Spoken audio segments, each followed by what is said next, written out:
congratulate the member for South Derbyshire for securing this really important debate. I really appreciate this discussion now, and much of what is brought forward here I wholeheartedly support.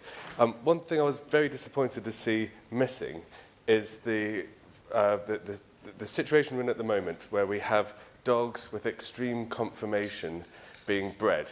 So I'm specifically talking about brachycephalic dogs. That's dogs that have flat faces. So you've got pugs, you've got French bulldogs, you've got English bulldogs.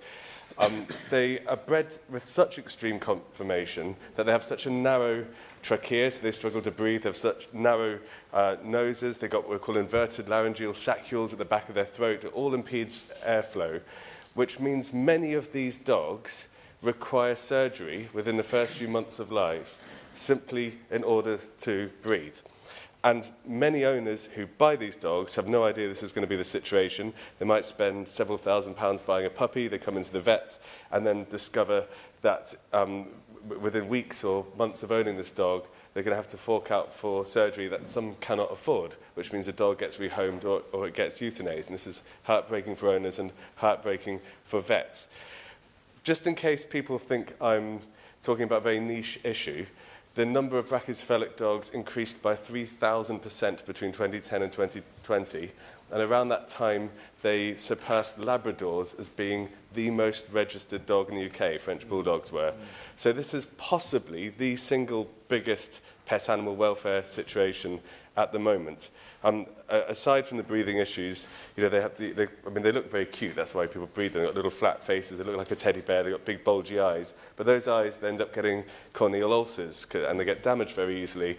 And some of these dogs have lifelong painful eye conditions as well. It is driven partly by social media influencers posing with these dogs, partly by companies using them in their advertising irresponsibly, completely out of context. So, for example, if you get the error page on Amazon, for absolutely no reason, there's a pug that pops up. It's such a problem that it's something that's causing vets a lot of sort of distress as well. If you talk to a bunch of vets, they'll almost roll their eyes and go, you wouldn't believe how many of these I saw today. It's really upsetting, and it's upsetting for owners as well. It is rightly illegal to intentionally cause an animal to suffer, and people get prosecuted for that. For some reason, it doesn't seem to be illegal to breed an animal that you know will definitely suffer. You breed an animal that you know will almost certainly require surgery just to be able to breathe. I think this is something that we need to take very seriously as a government, and something that we should really focus on.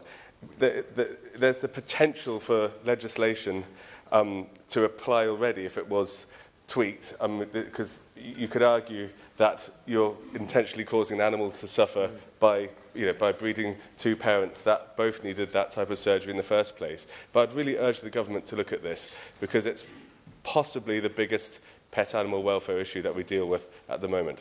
Thank you.